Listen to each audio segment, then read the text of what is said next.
What were the worst media fails of this year?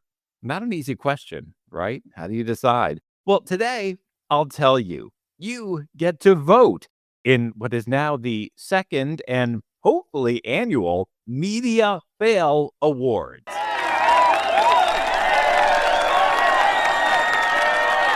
By letting so many lies go uncorrected and spewing lies themselves, big news organizations inject poison into our society every day. Truth is the antidote. That's what this show is all about. So get ready to hear about the nominees for the biggest media fiascos of this year. I'll explain how I chose them too. It was with your help. Plus, I'll talk you through how to let all these news agencies know they need to shape up in the year ahead. Coming up today on They Stand Corrected.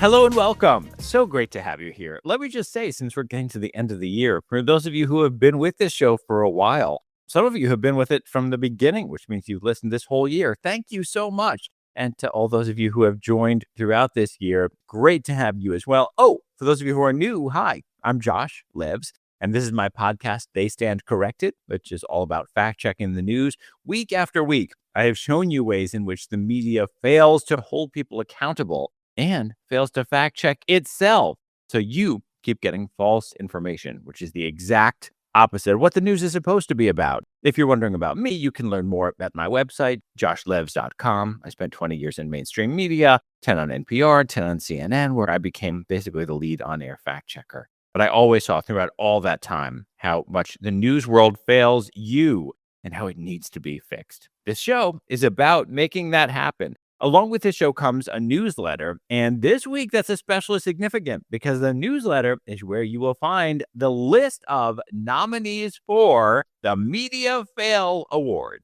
You'll find a link to the newsletter in the show notes or through my website, but you can also get there directly by just typing in mediafailawards.com. Here's how I decided what the nominees are. It was with your help. In the big picture, I focused on the most dangerous lies. There are big lies on the right and on the left. Both are used to help anti-democratic movements, to help people gain power, to push people further to extremes. When people believe the lies from the right or the left, they're more likely to support extreme steps on those sides. Of course, the further you go, due to the horseshoe theory, you pretty much end up in the same anti-democratic place. But the process of getting people there, pushing people away from democracy, threatening democracy, the process is happening by radicalizing people on the right and on the left. So it makes sense to break up the worst fails of the year into those that fuel lies on the right and those that fuel lies on the left. Now, within each, which are the worst? Well, here's what I did. I went back and looked at your responses throughout the year. There are different ways that listeners reach out to me. There's a form at my website, and the number one way is to reach me through the newsletter. Anyone can get the newsletter. It's free, and I encourage you to because it's filled with facts and links. And anyone can vote right now. But people who take the extra step and become paid subscribers are making this show possible. They send me topics they care about, and they're able to message me and post in the comments. So I went through tons and tons of those. And it became pretty clear which episodes galvanized the most people, which topics galvanized the most people. And these are all topics that keep coming back around. So I'm going to start off today with big lies on the right and media fails in that respect, starting with nominee number one, immigration.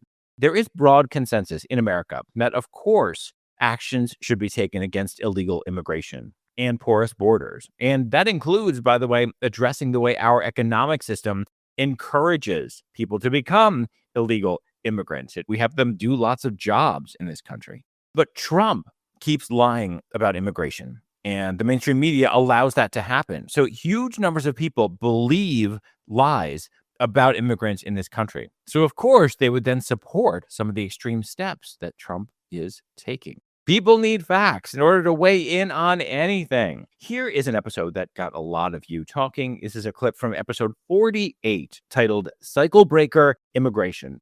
This clip starts with a line that Trump uses all the time.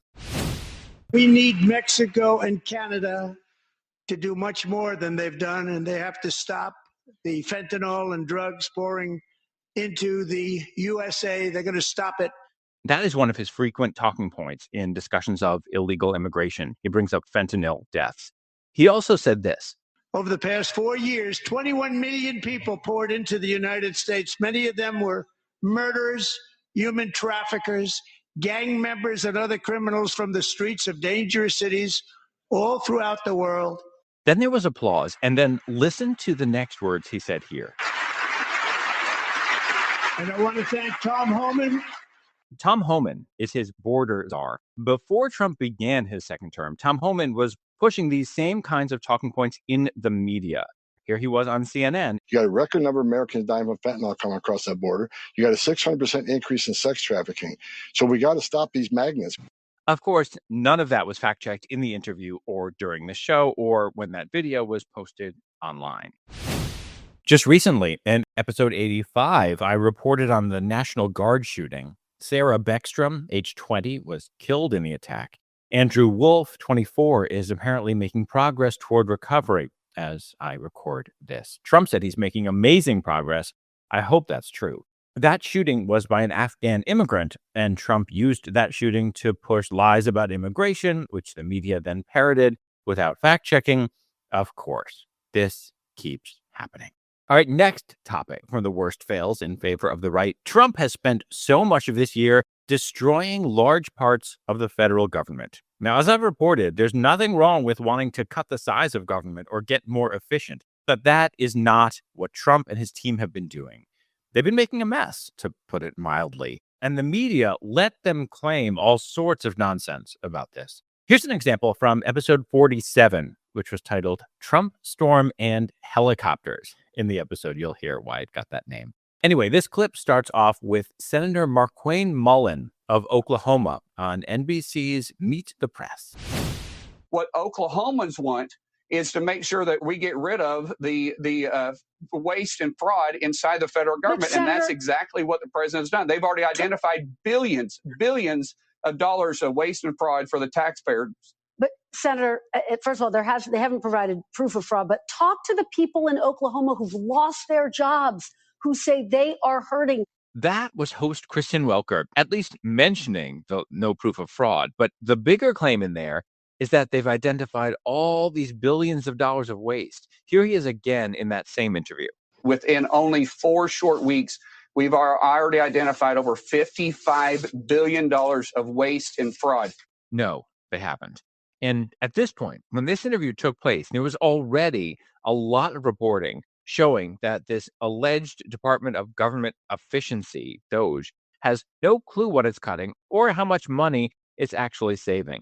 Meanwhile, there are protests going on across the country, including by people who voted for Trump, saying that the government is dropping crucial programs and cutting people in vital functions that keep the nation safe, like people involved with nuclear weaponry or making sure that life-saving technologies are safe or that our food is safe. Basic things that people pay for with our tax dollars. The host asked this senator about those protests. The chair of the DNC, Ken Martin, openly admitted on MSNBC just yesterday that they were manufacturing these protests. They were busing in armies to manufacture these protests. No, he didn't. And of course, this was not fact-checked. Think about this. This senator is being interviewed on NBC News, and he makes this claim that the head of the Democratic Party said something on MSNBC, which is part of NBC News, and no one corrects him or challenges him. This is normal. These things are open mic nights to lie, and politicians know that. The third option for biggest media fail of the year in favor of the political right, the economy. I learned this year that Americans care a lot about the national debt. Surveys showed that by far the majority of Americans say they care a lot about it. And that makes sense. The media did what it always does. It kept presenting a false and outdated idea of the Republican Party. And because Americans care so much about the national debt, that false idea helps the Republican Party get more and more power, even when the president, who is the top figure in the Republican Party, is acting more and more extreme. Here is a clip from episode 65, which had the title Mega Debt. throughout the debates over this giant spending bill, the media has been filled with reports like this. Immoral, grotesque. Those are some of the words that Republican Senator Ron Johnson has used to describe the massive tax bill President Trump has made a top priority. That's NPR, one of the many major news outlets that kept telling you about how a bunch of powerful Republicans care so much about big spending and really want to cut back on annual deficits and debts. But fiscal hawks like Johnson have serious concerns about how much it would add to the federal deficit. That term is everywhere in the media. Here's PBS speaking with Republican Congressman Chip Roy. You are a debt and deficit hawk. Where this bill stands right now, it could add trillions to the deficit, could it not? Or how do you see it? We're only going to be able to support legislation that will reduce the deficit. Otherwise, we'll be a no. That didn't happen. Of course it didn't. It never does. Both these guys and most of the people the media calls deficit hawks aren't. This is a typical Washington exercise, and the media just props it up by pretending that it's real. Almost everyone referred to as a deficit or fiscal hawk by the media recently voted for this bill. And the media should be emphasizing this. The bill raises the debt ceiling by another $5 trillion. By talking about these alleged hawks in the GOP, the media keeps drilling an idea into the heads of Americans that today's Republicans are more committed to fiscal conservatism, even though, and this is just numerical fact, Republican administrations spend more and rack up more debt than Democratic administrations do. In that episode, I also pointed out these lawmakers were saying, don't worry, we got assurances from Trump that the debt won't go up. And then I showed his record of economic assurances and how it makes no sense to count on his economic assurances. They know that. It's a performance, and the media should not take part in it. Call out the truth.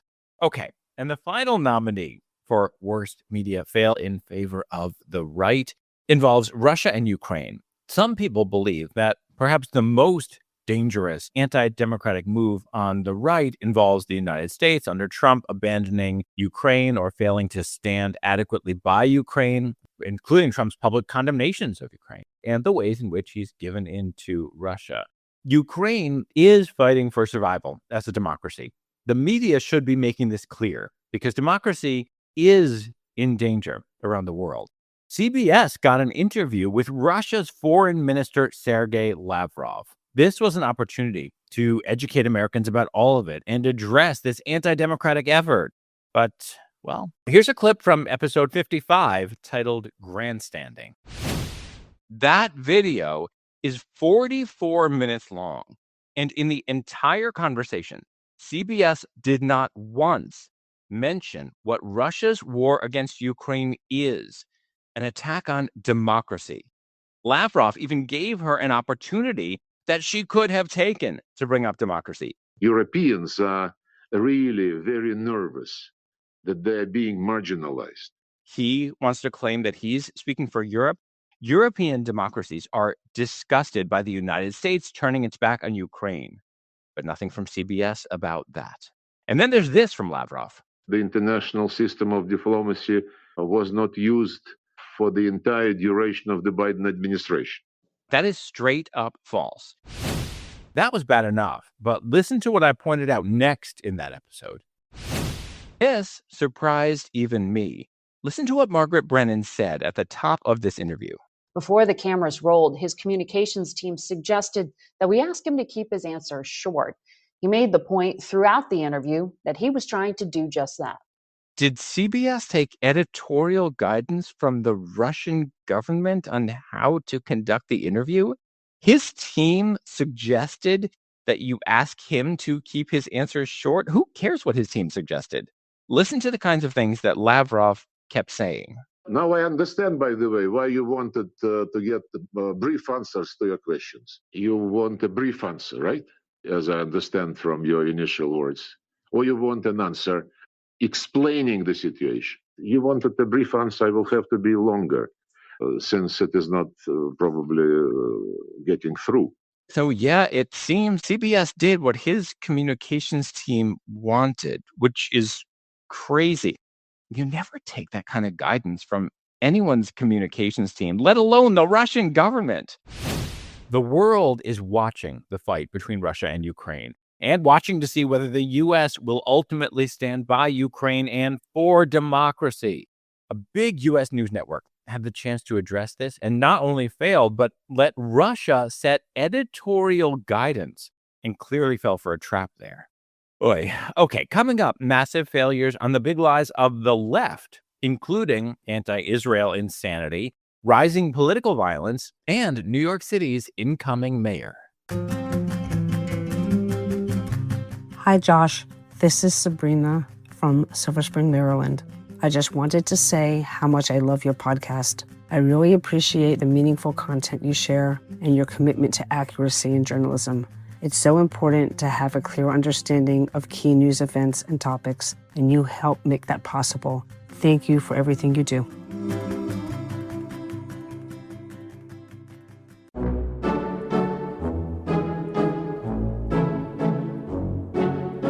There is a 3-step dance the media uses to spread lies. In the newsletter, I break down what those 3 steps are so you can recognize what's happening every time you see it. It's a performance that swings public opinion and radicalizes people. That is just one of the many things you'll learn in the newsletter. It's designed to complement this show, giving you facts, sources, videos, photos, and more. Unlike the media, I don't expect you to take my word for anything. The newsletter is also where people send in their ideas and requests for topics to cover on this show. And there's another feature. Sometimes you probably hear someone say something that you know is false because you heard about it here, and you want to find where that was so you can send them a link. Well, here's how it works. When you go to the main page of the newsletter, you can type in any topic or the name of a news agency, just about anything, and it will show you where I have addressed that topic. It will bring you to the facts, which you can then share. I also have email addresses for major news sites and instructions for you to send messages to the leaders so you can let them know what they're doing wrong. The newsletter is free, but this show relies on your support, and the best way to support the show is to become a paid subscriber to the newsletter. When you do that, I reward you with exclusive content, I read messages from you on the show, and I help you save lots of money by accessing major news sites for free legally. To find the newsletter, check out the show notes or my website, joshlebs.com. You'll see a direct link. The newsletter is on a platform called Substack. If you're already on Substack, just look me up by name or by the title. They stand corrected. Thank you.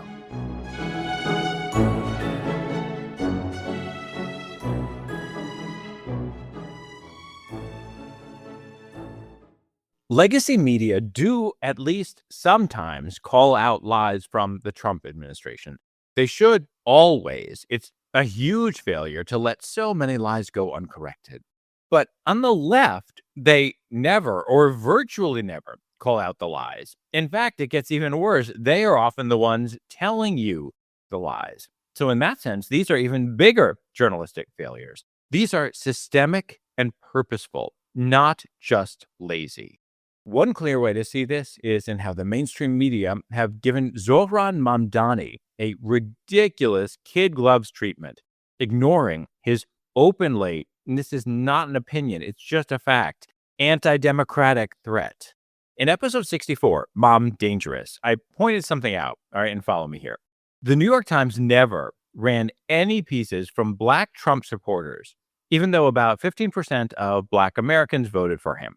Meanwhile, the Times' disastrous opinion columnists Ezra Klein and Michelle Goldberg rushed to praise Mamdani when he was running for mayor of New York, even though he has a terrible record on anti-Semitism. And at that time, he was polling at about the same number among Jewish voters, somewhere around 15%. Short version here, the Times ran cover for him. Here's a clip from that episode.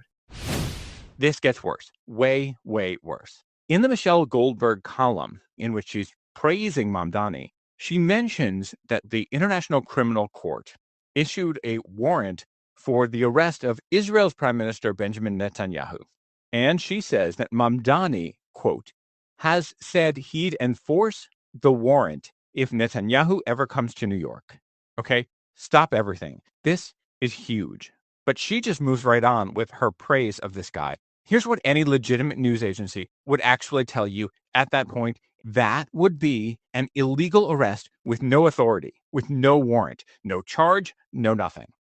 The United States is not party to the ICC. When it comes to a legal system, how you feel about the person is irrelevant. Democracy only works if it applies equally to everyone. This announcement from Mamdani, this is a straight up announcement of one of the most common authoritarian moves, arresting a person without a warrant. And the hypocrisy here is mind-boggling. Mamdani and his fellow candidate, New York City's comptroller, Brad Lander, the two of them have hitched their political wagons to each other. They have been freaking out about Trump having ICE, Immigration and Customs Enforcement, arrest people without warrants. In his post on Twitter, Mamdani wrote, NYC comptroller Brad Lander was just arrested by Trump's ICE agents because he asked to see a judicial warrant. This is fascism. He also said ICE agents have no interest in following the laws of this city. Rules for thee, but not for me. In a later episode, I pointed out that the woman who covers the UN for the New York Times celebrated Mamdani's victory on Twitter and then pulled her tweet, but it was too late. Meanwhile, Mamdani's appointments so far, as he prepares to take office in New York, are a freak show of haters and anti-Semites. He's put them in influential positions. And for so much of the media, it's still nothing to see here. So that's choice one for biggest media fail in favor of the political left. Here's the next one, radicalization. Big mainstream media have been warning about the dangers of radicals on the far right for years and warning about violence connected to that. But they've been ignoring or downplaying the dangers of radicals on the far left. They've reported on things right-wing firebrand figures say that can be construed as encouraging violence, while ignoring popular left-wing figures who say things that are just as bad or worse. Here's a clip from episode 75, Hypocrisy on Violence, which followed the assassination of Charlie Kirk. CNN and other news agencies parsed through what Charlie Kirk said with specifics. Now, I need to tell you about a terror-supporting guy on the left named Hassan Piker. He is way, way worse than Charlie Kirk. I have not found examples of Charlie Kirk justifying or supporting evil, murderous violence. Meanwhile, big news agencies describe Hassan Piker as this great progressive figure. He's been profiled by GQ and the New York Times. Here are just a few of his greatest hits. This is him talking about violence in America. Kill those motherfuckers! Let the streets soak in their fucking red capitalist bloods, dude.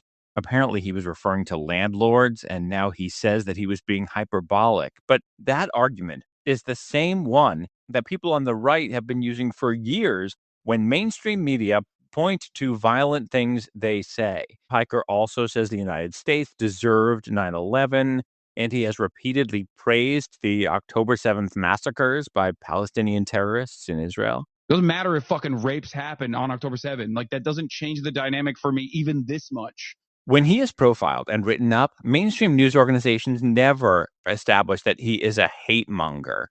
Instead, he's presented as some sort of hopeful sign that Democrats can win back the so-called manosphere.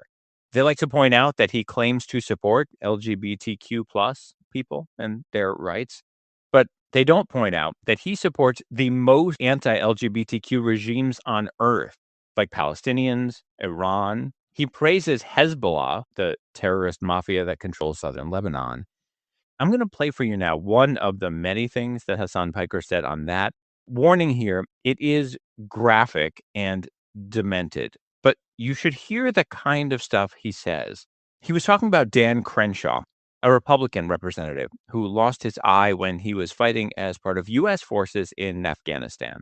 Didn't he go to war and, like, literally lose his eye because some mujahideen, a brave fucking soldier, fucked his eye hole with their dick?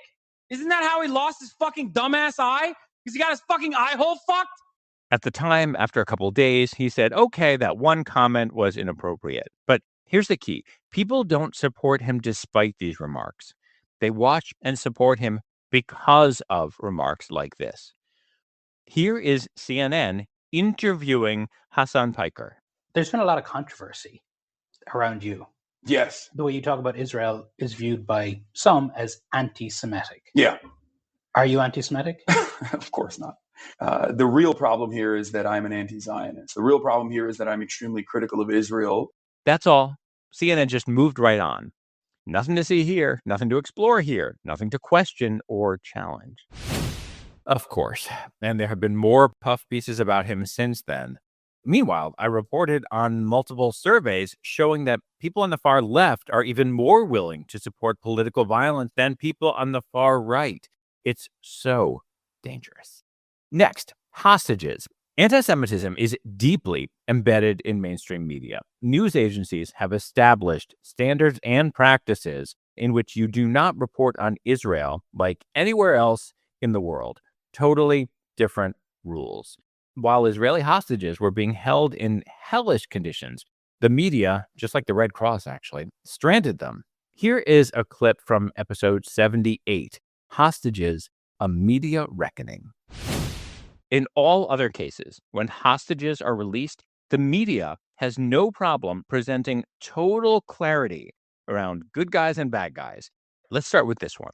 For the first time, we are seeing the faces of the 16 Americans and one Canadian missionary at the center of the international hostage crisis that unfolded in Haiti for 2 months. They are free this morning. That's ABC in 2021. Note that they called it a hostage crisis. That is an accurate term, and it's one that the media has all too rarely been willing to use for people kidnapped from Gaza over the past 2 years.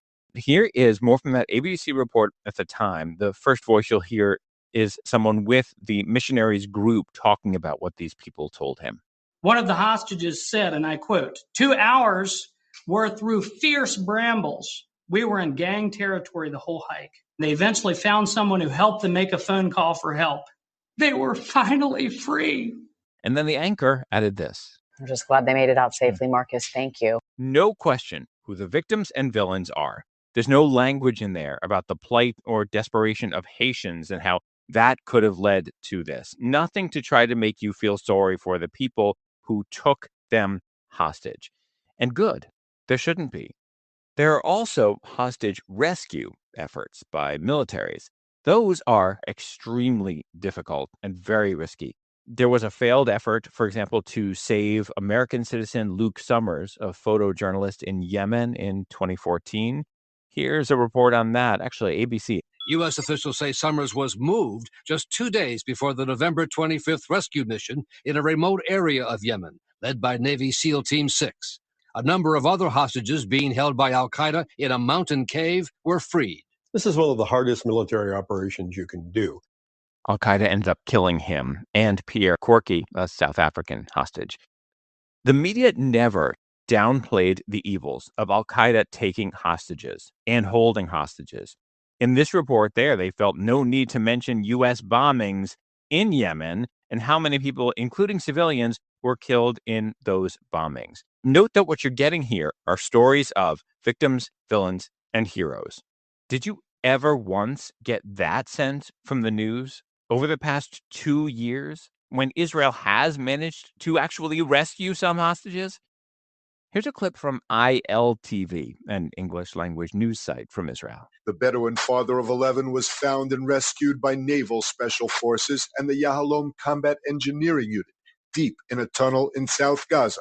The operation was based on precise intelligence. According to the IDF, a Bedouin father of 11 was rescued, but most people have no idea that even happened. Big mainstream news organizations won't give you stories in which Israeli human beings are the victims and heroes, but not villains. If the global media had acted with the same moral clarity it does with hostage crises around the world, more people would have been demanding the release of these hostages all along.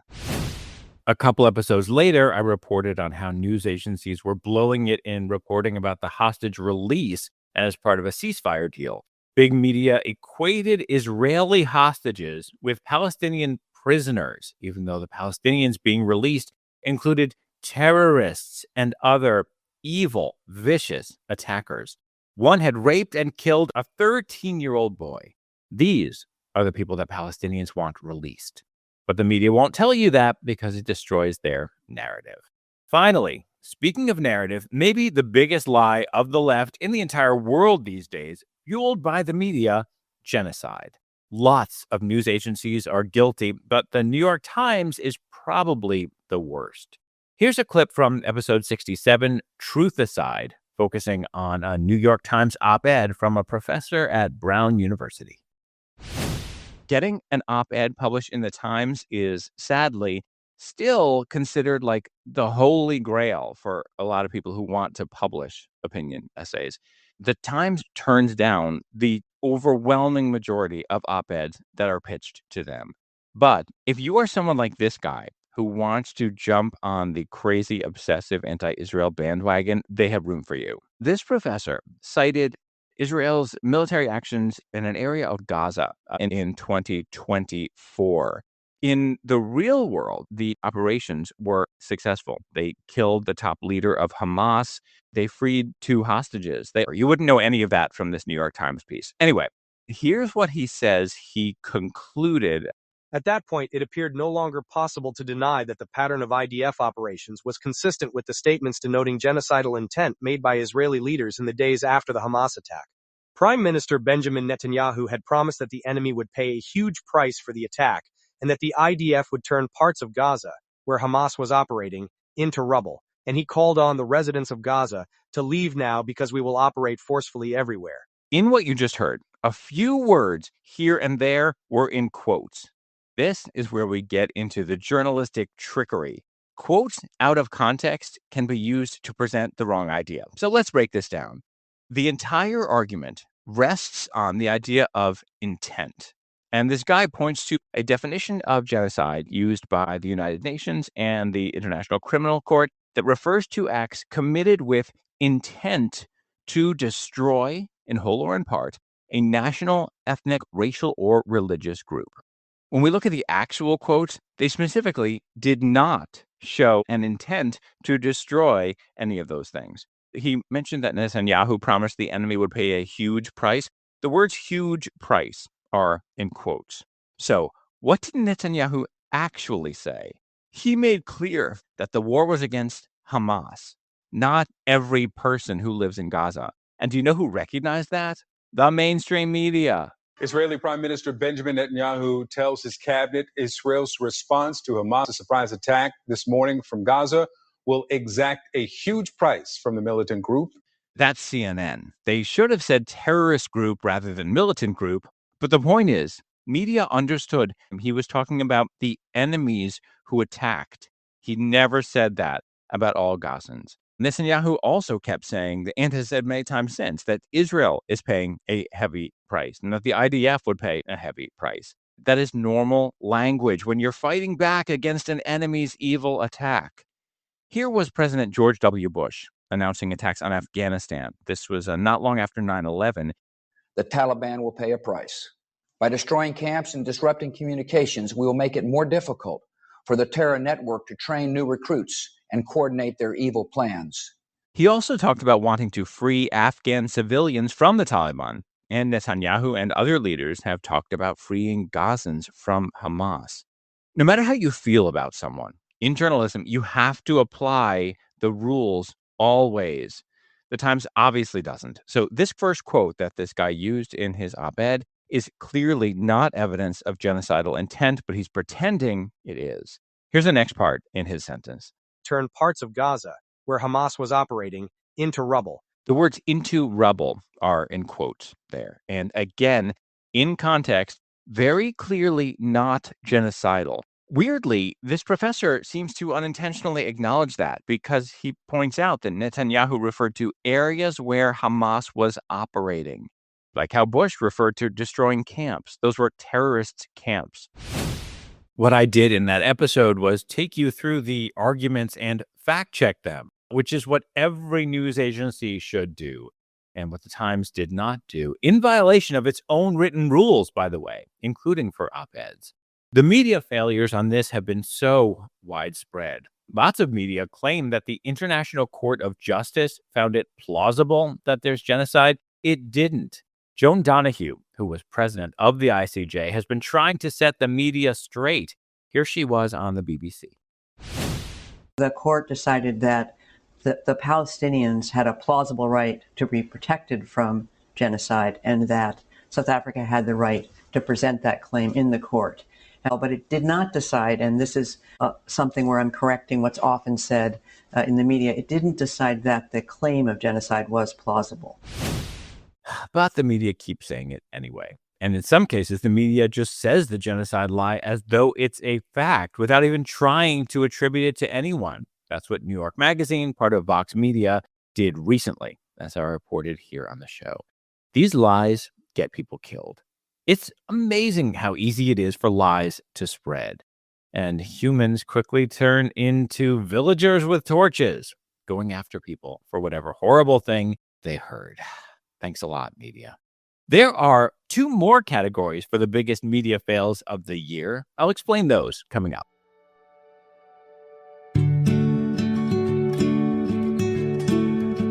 Hi, Josh. This is Hunter from Lone Star, Texas. I just wanted to say that your show, They Stand Corrected, means so much to me. I really look at your show not just as a podcast, but it is literally my go-to source now for news. Now, I go to other resources like I'm sure you do to research and gather information, but I grew up in a time when Walter Cronkite was on television and you trusted that person to bring you the news. Sadly, over the last decade or so, I can't trust the person that's on the news to tell me exactly what's going on out there with any kind of truthfulness or accuracy. But They Stand Corrected gets that done. I'm an avid fan of your show, and I'm going to continue listening. Keep up the good work.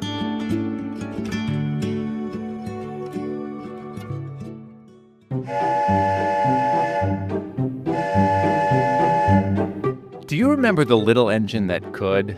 Let's talk about that for a second. The dangerous polarization taking over our society is being fueled by the media. And there's a reason for that. The market rewards it. These days, if you join a big lie of the right or the left, it's like you are put on a bullet train that speeds to numeric success.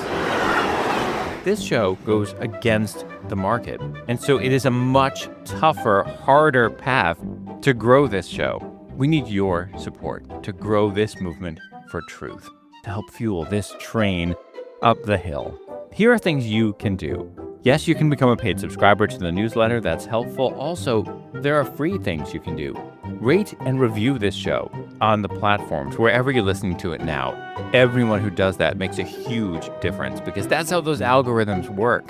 Tell individuals about this show. Contact someone you know and say, I think you specifically would find this episode interesting, and here's why. You can also sponsor episodes and tell sponsors about the episodes. You can find out all this information in the show notes and at my website, joshlevs.com. Let's root for truth so our society can come together. And let's prove to the market that you don't have to join a big lie to succeed. With your help, we can get there. Thank you.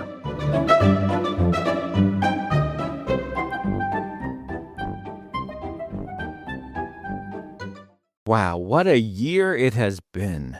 This episode is coming out just in time for Christmas.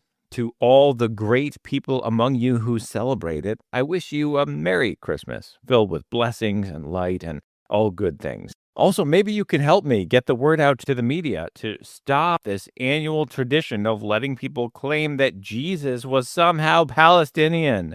Nothing about that even makes sense. The Romans renamed Judea Palestine after the Philistines as part of their effort to steal the land. It is literally a name from conquerors and colonizers.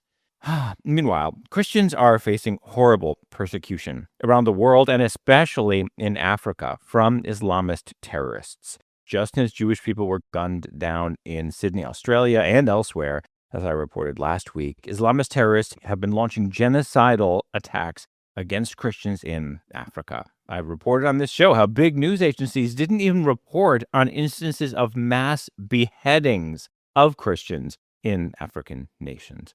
I pointed out that when NPR found one Christian person in the Middle East who supported Islamist terrorists, they put that person on the air. Because, of course, the genocide against Christians is one of the most undertold, underreported stories of the year in big media.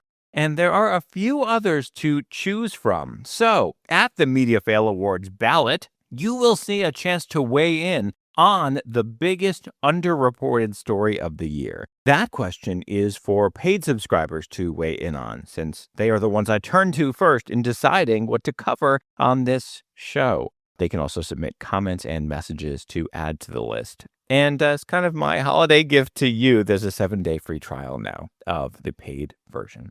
There also is one more ballot question there for everyone. The overall worst news agency of the year.